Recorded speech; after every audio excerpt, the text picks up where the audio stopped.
সব থেকে সহজ পদ্ধতি গো ভাই, আর বানাতে ম্যাক্সিমাম 40 থেকে 45 মিনিট লাগে, আর টেস্ট তো একদম অথেন্টিক। হ্যাঁ, জামাই ষষ্ঠী স্পেশাল মটনের কথাই বলছি।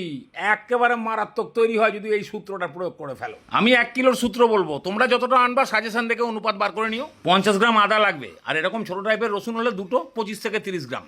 আর সঙ্গে এরকম একটু জৈত্রী আর জায়ফলও নিয়ে নিও। জায়ফলটা পানের মধ্যে সেই কাটিং সুবড়ি দেওয়া হয়, তার থেকে একটু বড় নিলেই হবে। এবারে আদা রসুনটাকে এরকম কাদা কাদা করে বেটে ফেলো, আর জৈত্রী জায়ফলটাকে এরকম ভাবে গুঁড়ো করলেই হবে। আর পেঁয়াজ গ্রেভি কিরকম মোটা রাখবা সেই বুঝে 150 থেকে 200 গ্রাম এরকম ভাবে কাটিং করলেই হবে। আর খাসির মাংস হবে, পাতে আলু পড়বে না, কটা মাথা আছে সেই বুঝে আলুটাও কেটে ফেলো। মোটামুটি কাজ ফিনিশ। প্রেসার মেশিন বসাও, গরম হয়ে গেলেই মাত্র 50 গ্রাম তেল।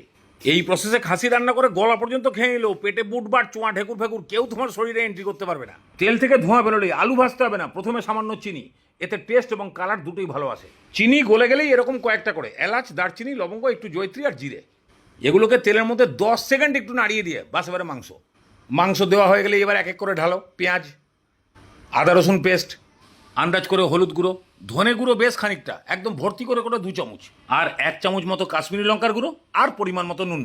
আর কোনো মশলা না, বাস এবারে কষানো চালু করো। 5-7 মিনিট কষালেই দেখবা জল ছেড়ে দিয়েছে। এইরকম ভেজা ভেজা টাইপের হয়ে যাবে। এবারে মিডিয়াম ফ্লেমে এমন কষাও যেন অনুসন্ধান অফিসের লোকেরাও পেঁয়াজকে খুঁজে না পায়। পেঁয়াজ গলে গিয়ে গ্রেভি যখন এইরকম মোটা টাইপের হয়ে আসবে, আলু দিয়ে দাও। আলু দিয়েও প্রায় 7-8 মিনিট মতন কষাও। যখন দেখবে এই গ্রেভিটাও মোটামুটি শুকিয়ে এসছে, মানে তোমার কষানো কমপ্লিট। এবারে কতটা গ্রেভি রাখবা সেই বুঝে গরম জল। এর উপরে এখন সেই জৈত্রী জায়ফলের গুঁড়ো। আরেকটা জিনিস খেয়াল করেছো, লঙ্কা দেওয়া হয়নি কিন্তু। তোমাদের ঝাল অনুযায়ী কাঁচা লঙ্কা এরকমভাবে থেতো করে দাও, এতে সেন্ট এবং ঝাল দুটোই পাবা। এগুলো সব ভালো করে মেশানো হয়ে গেলে এবার দেখো নুন টুন লাগবে কিনা, তাহলে সেই বুঝে দিয়ে এবারে ঢাকনা বন্ধ করে 4খানা সিটি। তবে তোমার প্রেসার কৌটোতে কটা সিটি দিলে সেদ্ধ হয় সেটা বুঝে শুনে দিও। এবার ভেতরের হাওয়া যখন সব লিক হয়ে বেরিয়ে যাবে, গরম থাকতে থাকতেই 1 চামচ ঘি আর 1/2 চামচ গরম মশলা ভালো করে মিশিয়ে দিয়ে ঢাকনা দিয়ে 10 মিনিট রেখে দাও, তারপরে ভাত পাতে। এবার বলো, দেখে কেউ বুঝতে পারবে 50 গ্রাম তেল দিয়ে এই মাংসটা বানানো হয়েছে?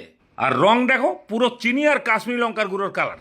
আর মাংস দেখো একেবারে তুলো, যার 32টা কাঠি পড়ে গেছে সেও মারি দিয়ে খেতে পারবে। আর এই আলুকে দেখে কেউ বুঝতে পারবে যে আলু ভাজা হয়নি, বরঞ্চ এইরকম ভাজা না করে কাঁচা আলু দিলে আলুগুলো গোটা গোটা পাওয়া যায়। আর যা সেন্ট আছে না, পাড়ায় যদি 6টা বাড়িতে এই প্রসেসে মাংস রান্না হয়, মনে হবে ওই পাড়াতে জামাই ষষ্ঠী হচ্ছে। একদম শর্টকাট রান্না, কম তেল মশলা, একদম অসাধারণ টেস্ট। যত পয়সাই খাসির পেছনে খরচা করো না কেন, ভাত পাতেই সব পয়সা উসুল। বেশি ঝামেলা করতে যেও না, সেদিনকে অনেক রান্না করতে হবে। আর এইভাবে রান্না করলে 8 আনা থেকে শুরু করে 20 টাকার কয়েন সবাই মন দিয়ে খাবে। চোখ বুঝে বানিয়ে ফেলো, এই টেস্ট অনেকদিন পাওনি।